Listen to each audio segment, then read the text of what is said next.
Hello and welcome to this psychology student webinar. This one looking at linear social psychology, tackling the difficult year 13 questions, and this is the third part of 5 short videos where we're going to pick on some of the difficult sample assessment material questions and look at how we might answer them.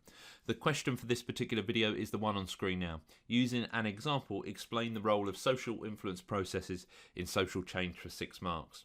Now, with a question like this, I'd highly recommend what I call unpicking the question first of all, identifying the key words and phrases in the question that is going to help you break that question down into more manageable chunks, okay?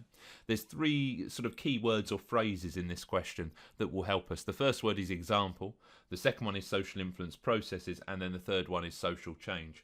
So in terms of examples, you will have come across many examples of where social change occurs. That can include things like recycling, changes in law on smoking, homosexuality, votes for women, civil rights movements, etc., etc. In terms of social influence processes, this is really taking into account the entire specification. So you could have anything from minority influence, including consistency, flexibility, commitment, the snowball effect, social crypto-amnesia, as well as things like conformity, normative, informational, social influence, and even obedience to some extent, okay? So literally we could use any of those terms here, so picking sensible ones makes the best option. In terms of social change, we just need to be aware of what it is, and it refers to the way in which a society, not an individual, so a society rather than an individual, develops over time to replace its beliefs, attitudes and behaviours with a new social norm. Okay?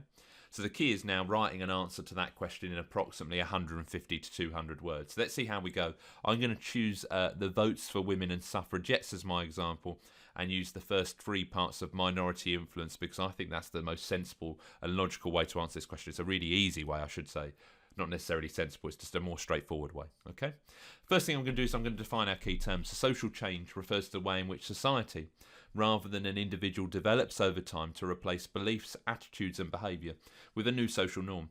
History has provided many examples of social change, and a classic example is the suffragettes.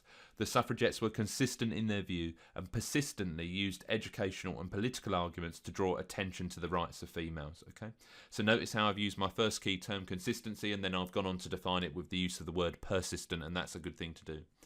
The suffragettes remained consistent for many years, and despite opposition they continued to protest and lobby until they convinced society that women were entitled to vote. So I've carried on my argument about consistency. In addition to that, I'm now going to talk about commitment. They made many significant sacrifices, risking imprisonment and demonstrating the commitment to their cause, making their arguments all the more powerful. Over time, the minority influence persuaded people to consider the issue, leading to social change and all adults gaining the right to vote. Okay? The snowball effect can then explain the gradual process and social change, because once the minority viewpoint got the attention of some of the majority group members, more and more people began paying attention, and the minority viewpoint gathered momentum in the same way a snowball grows as it rolls down a hill. Eventually, the minority became the majority, and social change is now said to have occurred. And that's approximately 200 words, but you can see how I've got the example in there. I've got many social influence processes in there, and I've also spent the time to define social change. And that's about 200 words and would be enough to pick us up that top mark band for this particular question. Those of you that have subscribed to the Tutor2U webinar, you'll have a copy of this particular question sitting in your My Tutor2U account now, so you can use that for your revision. Really hope you found this short video useful, and thank you once again for watching. Bye for now.